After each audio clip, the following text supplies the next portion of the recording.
பிரியமானுள்ளே, கடந்த நிகழ்ச்சியின் இறுதியிலே நாம் 119ஆம் சங்கீதத்தை சிந்திக்க துவங்கினோம். 119ஆம் சங்கீதம் எபிரேய எழுத்துக்களின்படி 8 வசனங்களாக 22 பகுதிகளாக பிரிக்கப்பட்டிருக்கிறது. அதில் முதல் 3 பகுதிகளை சிந்தித்தோம். 4வது பகுதி 199ஆம் சங்கீதம் 25ஆம் வசனம் முதல் ஆரம்பமாகிறது. இதற்கு தலைப்பு டாலத் என்று சொல்லப்பட்டிருக்கிறது. வாசிக்கிறேன். சங்கீதம் 119:25.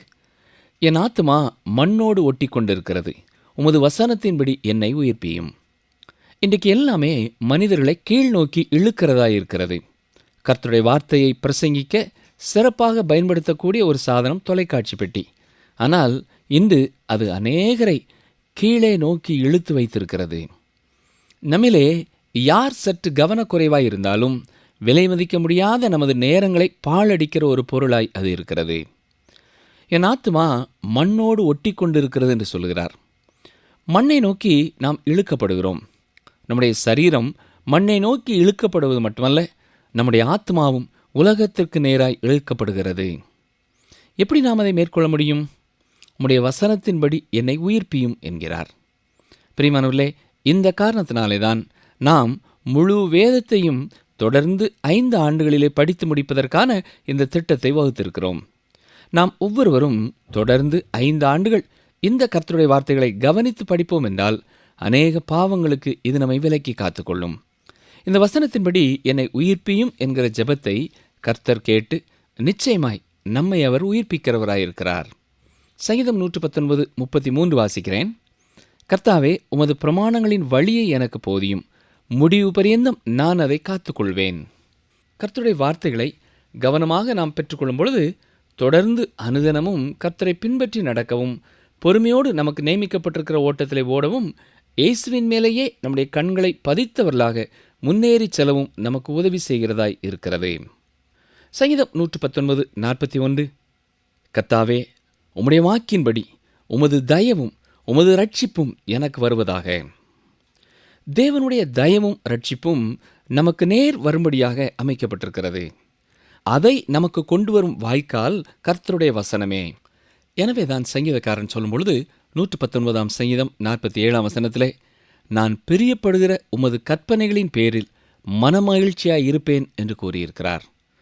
நிகழ்ச்சி கேட்டுக்கொண்டிருக்கிற எனக்கு அருமையான சகோதரனே, அருமையான சகோதரியே, கர்த்தருடைய வார்த்தைகளை வாசிப்பது உங்களுக்கு மகிழ்ச்சியானதாக இருக்கிறதா? நீங்கள் வேத வசனங்களை நேசிக்கிறீர்களா? ஒருவேளை வேத வசனத்தின் மேல் உங்களுக்கு ஆசையோ தாகமோ இல்லாமல் இருக்கும் என்றால், ஆண்டவரே, உம்முடைய வார்த்தையின் மேலே எனக்கு அன்பை தாரும், ஒரு தாகத்தை தாரும் என்று கேளுங்கள். கஷ்டங்களின் நேரத்திலும் பிரச்சனைகளின் வேளைகளிலும் மட்டுமல்ல, அனுதினமும் கர்த்தருடைய வார்த்தையை வாசிப்பது நாம் மிக அதிகமாக விரும்பி செய்யும் ஒரு காரியமாயிருக்க வேண்டும்.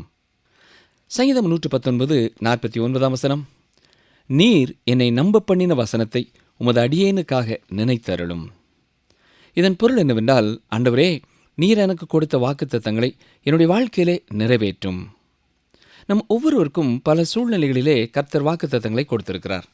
அவர் வாக்கு மாறாதவர், அவர் உண்மை உள்ளவர். அவர் நிச்சயம் உங்களுக்கு கொடுத்த வாக்குத்தத்தங்களை நிறைவேற்றுவார். சங்கீதம் 119:57 வசனம். கர்த்தாவே, நீரே என் பங்கு, நான் உமது வசனங்களை கைக்கொள்வேன் என்றேன். ஆம் பிரியமானவர்களே, இந்த உலகத்திலே நமக்கு சிறந்த பங்கு கர்த்தர்தான். இந்த உலகத்திலே மற்றவர்கள் பெற்றிருக்கும் எந்த காரியங்களையும் நாம் பெற்றுக்கொள்ளாதவர்களாக இருந்தாலும் சரி, கர்த்தர் நம்முடைய பங்காய் இருப்பார் என்றால் அதுவே பெரிய ஒரு பொக்கிஷம். கர்த்தர் நமக்கு முக்கியமானவராக இருக்கும் பொழுது, கர்த்தரே நமக்கு எல்லாவற்றிற்கும் எல்லாமாக இருக்கும் பொழுது, அவருடைய வார்த்தைகளை கைக்கொள்வதிலே நமக்கு விருப்பம் உண்டு. சங்கீதம் 119:62. உமது நீதியான நியாய தீர்ப்புகளின் நிமித்தம் உம்மை துதிக்கும்படி பாதி ராத்திரியில் எழுந்திருப்பேன். பிரியமானவர்களே, என்றாவது இரவிலே இடையிலே விழித்த நீங்கள் கர்த்தருடைய வார்த்தைக்காக அவருக்கு நன்றி செலுத்தியிருக்கிறீர்களா? இனி நடு இரவிலே நீங்கள் விழித்து கொண்டாலும் கர்த்தருடைய வார்த்தைக்காக அவருக்கு ஸ்தோத்திரம் செலுத்துங்கள். சங்கீதம் 119:67. நான் உபத்திரப்படுவதற்கு முன் வழி தப்பி நடந்தேன், இப்பொழுதோ உம்முடைய வார்த்தையை காத்து நடக்கிறேன். இது நம்மிலே எத்தனை பேருடைய வாழ்க்கையிலே உண்மையானதாக இருக்கிறது இல்லையா? உபத்திரவங்கள், பாடுகளின் நேரங்களிலே கர்த்தருடைய வார்த்தையை நாம் கவனமாய் படிக்கும் பொழுது அது கர்த்தருடைய வழிகளை நமக்கு தெளிவாக தெரியப்படுத்துகிறது. எனவே அதற்கேற்றபடி நடக்க, நம்முடைய வாழ்க்கையை அர்ப்பணிக்க நமக்கு உதவி செய்கிறதாய் இருக்கிறது. இந்த காரணத்தினாலே தான் 71ஆம் வசனத்தில் சொல்லும் பொழுது, நான் உபத்திரவப்பட்டது எனக்கு நல்லது, அதனால் உமது பிரமாணங்களை கற்றுக்கொள்ளுகிறேன் என்று கூறியிருக்கிறார். சங்கீதம் 119:80 பாருங்கள். நான் வெட்கப்பட்டு போகாதபடிக்கு என் இருதயம் உமது பிரமாணங்களில் உத்தமமாயிருக்க கடவுது. இது நம் ஒவ்வொருவருடைய வாஞ்சையாய் இருக்க வேண்டும். கர்த்தருடைய வார்த்தை நம்முடைய வாழ்க்கையிலே பிரதானமானதாக இருக்கும் பொழுது அது நம்மை வெட்கமடையாதபடி காத்துக்கொள்கிறது. சங்கீதம் 119:83 வசனம். புகையில் உள்ள துருத்தியைப் போலானேன், உமது பிரமாணங்களையோ மறவேன். இது எதை குறித்து கூறுகிறது என்றால், திராட்சை ரசத்தினால் நிரப்பப்பட்டிருக்கும் துருத்திகள் தொங்கவிடப்பட்டிருக்கும். கீழே இருந்து வரும் நெருப்பு புகை அதை கருப்பாக்கி அதற்கு மிகுந்த கேடு விளைவிக்கிறது. நீண்ட காலமாக கொடூரமான துன்புறுத்தலை பெற்றுக்கொண்டவர்களை இது விவரிக்கிறது. ஆனால் கர்த்தருடைய பிரமாணங்களை அந்த சகோதரனோ அந்த சகோதரியோ மறந்து போகாமல் இருப்பதனாலே அதுவே அவருடைய முழு பாதுகாவலாய் இருக்கிறது. தொடர்ந்து 119ஆம் சங்கீதம் 89ஆம் வசனத்தை பாருங்கள். கர்த்தாவே, உமது வசனம் என்றென்றைக்கும் வானங்களில் நிலைத்திருக்கிறது. ஆம், கர்த்தருடைய வார்த்தை கர்த்தரிடத்தில் இருக்கிறது. அது பூரணமாய் உண்மையானதாய் இருக்கிறது. கர்த்தரே அவருடைய வார்த்தைகளுக்கான ஆரம்ப கர்த்தா. பிரியமானவர்களே, வானமும் பூமியும் ஒளிந்து போனாலும் அவருடைய வார்த்தைகள் ஒளிந்து போவதில்லை. ஏனென்றால் கர்த்தருடைய வார்த்தை இப்பொழுதும் கர்த்தரிடத்தில் இருக்கிறது.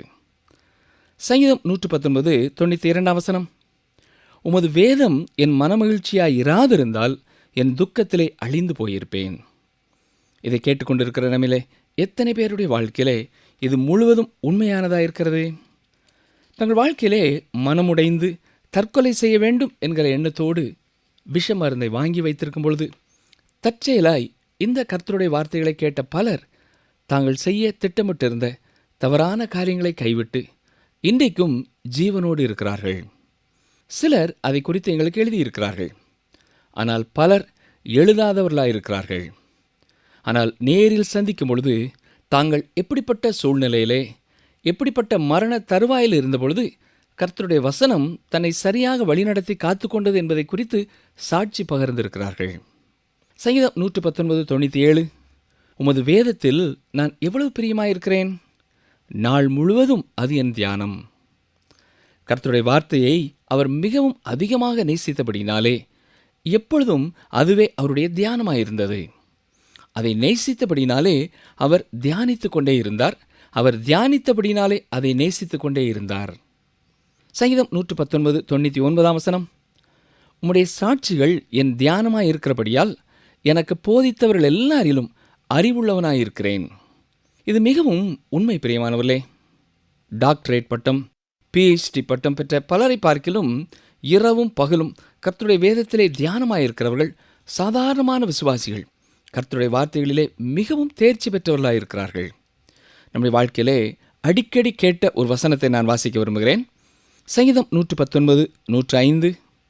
உம்முடைய வசனம் என் கால்களுக்கு தீபமும் என் பாதைக்கு வெளிச்சமுமாயிருக்கிறது.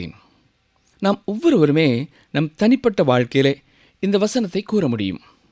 இருள் நிறைந்த இந்த உலகத்திலே கர்த்தருடைய வார்த்தையை வழிகாட்டியாக நாம் கொண்டு வாழ்வது சிறந்த ஒன்று. அடுத்த பகுதிக்குள்ளே நாம் கடந்து செல்வோம். சங்கீதம் 119:113 வசனம். வீண் சிந்தனைகளை நான் வெறுத்து உமது வேதத்தில் பிரியப்படுகிறேன். எத்தனை நாட்கள் வேத வசனங்களிலே நாம் செலவு செய்ய வேண்டிய நேரத்தை விட மிக அதிகமான நேரம் பயனற்ற எத்தனையோ காரியங்களை வாசித்துக் கொண்டிருந்திருக்கிறோம் இல்லையா? இங்கே சங்கீதக்காரர் மூலமாக கர்த்தர் நமக்கு சொல்லிக் கொடுக்கிற காரியம் வீணான, அதாவது பயனற்ற சிந்தனைகளை நான் வெறுக்கிறேன் என்கிறார். எப்பொழுதும் நம்முடைய சிந்தனைகளிலே பயனுள்ள காரியங்களை சிந்தித்துக் கொண்டிருக்க வேண்டும். இதைத்தான் அப்போஸ்தலனாகிய பவுலும் கூறும்பொழுது பிலிப்பியர் 4:8 வசனத்திலே உண்மை உள்ளவைகள் எவைகளோ, ஒழுக்கம் உள்ளவைகள் எவைகளோ, நீதி உள்ளவைகள் எவைகளோ, கற்புள்ளவைகள் எவைகளோ, அன்புள்ளவைகள் எவைகளோ, நற்கீர்த்தி உள்ளவைகள் எவைகளோ, புண்ணியம் எதுவோ, புகழ் எதுவோ அவைகளையே சிந்தித்துக் கொண்டிருங்கள் என்று கூறியிருக்கிறார். பயனற்ற காரியங்களை சிந்திப்பதனாலே நம்முடைய நேரம் வீணாகிறது. அந்த சிந்தனையினாலே நமக்கு பயன் எதுவும் இல்லாமல் போய்விடுகிறது. சங்கீதம் 119, 126. நீதியை செய்ய கர்த்தருக்கு வேளை வந்தது, அவர்கள் உம்முடைய நியாயப்பிரமாணத்தை மீறினார்கள். பிரியமானவர்களே, இன்றைக்கும் நாம் ஜெபிக்கக்கூடிய ஒரு சிறந்த ஜெபமாய் இருக்கிறது. இன்றைக்கு எத்தனை அதிகமாக ஜனங்கள் கர்த்தருடைய வார்த்தையை மறந்து வாழ்கிறார்கள் இல்லையா? ஆண்டவரே, இந்த உலகம் உம்முடைய வார்த்தையை மறந்து வாழ்கிறது. ஆண்டவரே, இந்த உலகம் உம்மை மறந்து வாழ்கிறது. நாங்கள் கொடுக்கும் இந்த உம்முடைய வார்த்தைகளை அநேகர் கேட்க வேண்டும், அநேகர் தங்களுக்கென்று சொந்தமாக்கிக் கொள்ள வேண்டும். இந்த உலகம் உம்முடைய வார்த்தை குறித்த உணர்வுள்ளவர்களாய் வாழ, உணர்வுள்ளதாய் மாற நீர் கிருபை செய்யும் என்று ஜெபிக்க கடமைப்பட்டிருக்கிறோம். சங்கீதம் 119, 129. உம்முடைய சாட்சிகள் அதிசயமானவைகள், ஆகையால் என் ஆத்துமா அவைகளை கைக்கொள்ளும். ஆம் பிரியமானவர்களே, கர்த்தருடைய வார்த்தை மிகவும் அருமையானது. மிக அற்புதமான வெளிப்படுத்தல்கள் நமக்கு உண்டு, கட்டளைகள் நமக்கு உண்டு, வாக்குத்தத்தங்கள் நமக்கு உண்டு. ஸ்பர்ஜன் என்ற தேவ மனிதர் சொல்லும் பொழுது, நித்தியமான வார்த்தையான இயேசு கிறிஸ்துவை குறித்து சொல்லும் வேதம் அவர் அற்புதமானவர் என்று கூறுகிறது. அதுபோலவே அவருடைய வார்த்தைகளும் அற்புதமானவைகள். அதை அறிந்தவர்கள் அதன் மேன்மையை குறித்து, மகிமையை குறித்து வியப்படைகிறார்கள் என்று கூறியிருக்கிறார். சங்கீதம் 119, 130. உம்முடைய வசனத்தின் பிரசித்தம் வெளிச்சம் தந்து பேதைகளை உணர்வுள்ளவர்களாக்கும். பேதையாகிய நான் இன்னும் அதிகமாக கர்த்தருடைய வார்த்தையை அறிந்து கொள்ள வாஞ்சிக்கிறேன். கர்த்தருடைய வார்த்தை நம்மை ஞானமுள்ளவர்களாக்க முடியும். சங்கீதம் 119, 137. கர்த்தாவே, நீர் நீதிபரர், உமது நியாய தீர்ப்புகள் செம்மையானவைகள். நம்முடைய வாழ்க்கையிலே கஷ்டங்கள், துன்பங்களின் வழியாக நாம் கடந்து வரும்பொழுது அதற்கான காரணத்தை நாம் கண்டுகொள்ள முடியாவிட்டாலும் கர்த்தர் நீதிபரர், அவருடைய நியாய தீர்ப்புகள் செம்மையானவைகள் என்ற சத்தியத்திலே நாம் சாய்ந்து கொள்ளலாம். சங்கீதம் 119, 145, 146 வசனங்களை பாருங்கள். முழு இருதயத்தோடும் கூப்பிட்டேன், கர்த்தாவே என் ஜெபத்தை கேளும், உம்முடைய பிரமாணங்களை கைக்கொள்ளுவேன். உம்மை நோக்கி கூப்பிட்டேன், என்னை இரட்சியும், அப்பொழுது நான் உம்முடைய சாட்சிகளை காத்துக்கொள்ளுவேன். கர்த்தர் உங்களை இரட்சிக்கும் பொழுது புதிய ஒரு உணவு பழக்க வழக்கத்திலே உங்களை வைக்க விரும்புகிறார். அதுதான் ஒழுங்குமுறையோடு அவருடைய வார்த்தையை நாம் உட்கொள்வது. சங்கீதம் 119, 154 வசனம். எனக்காக நீர் வழக்காடி என்னை மீட்டுக்கொள்ளும், உம்முடைய வார்த்தையின்படியே என்னை உயிர்ப்பியும். ஆம் பிரியமானவர்களே, நம்மை உயிர்ப்பிக்கக்கூடிய ஒன்றே ஒன்று என்றால் அது கர்த்தருடைய வார்த்தை மட்டுமே. D.L. மூடி அவர்கள் கூறும்பொழுது, அடுத்த எழுப்புதல் என்றால் கர்த்தருடைய வார்த்தை தொடர்பானதாகவே அந்த எழுப்புதல் இருக்கும் என்று கூறியிருக்கிறார்கள். அது மிகவும் உண்மை என்று நாம் கூற முடியும். என்றால் இப்பொழுது அநேகருக்குள்ளே கர்த்தருடைய வார்த்தையை நான் படிக்க வேண்டும் என்கிற ஒரு வாஞ்சை உண்டாயிருக்கிறது. சங்கீதம் 119, 161 வசனம். பிரபுக்கள் காரணமில்லாமல் என்னை துன்பப்படுத்தினார்கள், ஆனாலும் என் இருதயம் உமது வசனத்திற்கே பயப்படுகிறது. இங்கே சங்கீதக்காரன் உலகத்திலே ஆட்சி செய்யும் ஆட்சியாளர்களை விட கர்த்தருடைய வார்த்தைக்கே மிகவும் அஞ்சி நடப்பதாக கூறுகிறார். சங்கீதம் 119, 176. காணாமற் போன ஆட்டைப் போல வழிதப்பி போனேன், உமது அடியேனை தேடுவீராக, உமது கற்பனைகளை நான் மறவேன். கர்த்தருடைய வார்த்தை உங்கள் இருதயத்தில் இருக்கும் காலமெல்லாம் கர்த்தரிடத்திலே வரவேண்டும் என்கிற வாஞ்சை உங்கள் வாழ்க்கையிலே இருக்கும். காலமெல்லாம் மேய்ப்பன் உங்களுக்காக காத்து கொண்டிருக்கிறார், உங்களை தேடிக் கொண்டிருக்கிறார். ஏற்ற வேளையிலே அவர் உங்களை தூக்கி தன் தோளிலே போட்டு மற்ற ஆடுகளோடு உங்களையும் சேர்ப்பார். 119 சங்கீதம் மிக மகிமையான ஒரு சங்கீதம். விடுதலைக்கு அஸ்திபாரமான கர்த்தருடைய வார்த்தையை மகிமைப்படுத்தும் ஒரு சங்கீதம். அது மட்டுமல்ல, இந்த சங்கீதம் இரட்சகரையும் வெளிப்படுத்துகிறது. யோவான் 8 அதிகாரம் 36 வசனத்திலே நான் வாசிப்பது என்ன? குமாரன் உங்களை விடுதலையாக்கினால் மெய்யாகவே விடுதலையாவீர்கள். ஆம் பிரியமானவர்களே, கர்த்தருடைய வார்த்தை கொடுக்கும் விடுதலை மிக அற்புதமானது, அது மிக உன்னதமானது. அது உங்கள் இருதயத்திற்கும் உங்கள் வாழ்க்கைக்கும் கொடுக்க போகும் வெற்றி, சுயாதீனம் மிக அற்புதமானதாக இருக்கும். தொடர்ந்து 120 சங்கீதத்திற்குள்ளே நாம் கடந்து செல்வோம். சங்கீத புத்தகத்திலே மற்றும் ஒரு கொத்து மலர்களைப் போன்ற ஒரு பகுதிக்குள்ளே வருகிறோம். 120 முதல் 134 சங்கீதம் வரை இந்த பிரிவிலே இடம்பெற்றிருக்கின்றன. மார்ட்டின் லூத்தர் இதை குறித்து சொல்லும் பொழுது உயர்வான பாடகர் குழுவின் உன்னதமான பாடல்கள் என்று கூறுகிறார். ஒரு எபிரேய பண்டிதர் பிரயாண பாடல்கள் என்று இதை அழைக்கிறார். வீட்டை நோக்கி பிரயாணப்படும் பொழுது பாடும் பாடல்கள். இவை 2 வகையாக பயன்படுத்தப்பட்டிருக்கின்றன. பாபிலோனிலிருந்து யூதர்கள் எருசலேமை நோக்கி திரும்ப வந்தபொழுது வழியிலே இந்த பாடல்களை பாடி வந்திருக்கிறார்கள். மேலும் எஸ்றா 7ஆம் அதிகாரம் 9ஆம் வசனத்திலே நாம் பார்ப்பது போல 1ஆம் மாதம் 1 தேதியிலே அவன் பாபிலோனிலிருந்து பிரயாணமாக புறப்பட்டு 5ஆம் மாதம் 1 தேதியிலே தன் தேவனுடைய தயவுள்ள கரம் தன்மேல் இருந்ததினால் எருசலேமுக்கு வந்தான் என்று வாசிக்கிறோம் அல்லவா? அப்பொழுதும் இந்த பாடலை பாடியிருக்கிறார்கள். என்றாலும் இந்த பாடல் பொதுவாக அதிகமாக பயன்படுத்தப்பட்ட வேளை தேவனுடைய கட்டளைப்படி வருஷத்தில் 3 முறை யூதர்கள் எருசலேமிற்கு வரும்பொழுது இந்த பாடலை பாடி வந்திருக்கிறார்கள்.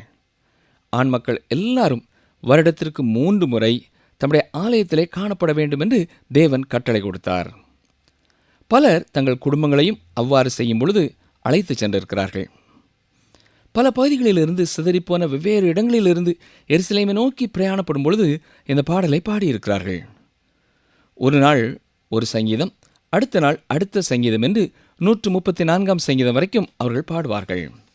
இதை தமிழிலே ஏற்ற பாடல்கள் என்று சொல்லலாம். லூக்கா எழுதின சுவிசேஷத்திலே இயேசு கிறிஸ்துவின் இளமை பருவத்திலே நடைபெற்ற ஒரு சம்பவத்தை நாம் வாசிக்கிறோம். இயேசு 12 வயதாய் இருந்தபொழுது பெற்றோரோடு கூட எருசலேமிற்கு சென்றார். எருசலேமிலிருந்து சுமார் 1 மைல் தொலைவிலே பல்வேறு இடங்களிலிருந்து வருகிறவர்கள் எல்லாரும் ஒன்று கூடுவார்கள். பின்னர் இணைந்து எருசலேமை நோக்கி பிரயாணப்படுவார்கள். அது ஒருவரோடு ஒருவர் ஐக்கியப்படும் ஒரு நல்ல ஐக்கிய நேரமாய் இருந்திருக்கிறது. கடந்த காலங்களை குறித்து ஒருவரோடு ஒருவர் பேசிக்கொள்ளவும் தங்கள் நட்புகளை புதுப்பித்துக் கொள்ளும் ஒரு காலமுமாக அந்த காலம் இருந்திருக்கின்றன. அவ்வாறு இணைந்து அவர்கள் செல்லும் பொழுது இந்த பாடல்களை, அதாவது 120 முதல் 134ஆம் சங்கீதங்களை பாடிக்கொண்டே சென்றிருக்கிறார்கள். பண்டிகைக்கு சென்ற அவர்கள் பண்டிகை முடிந்து திரும்பி வரும்பொழுதுதான் இயேசு கிறிஸ்துவை தங்களோடு காணவில்லை என்பதை கண்டுகொண்டார்கள். எனவே மீண்டுமாக பட்டணத்திற்கு திரும்பிச் சென்றார்கள். இதை குறித்து லூக்கா 2ஆம் அதிகாரம் 41 முதல் 50ஆம் வசனங்களிலே வாசிக்கிறோம்.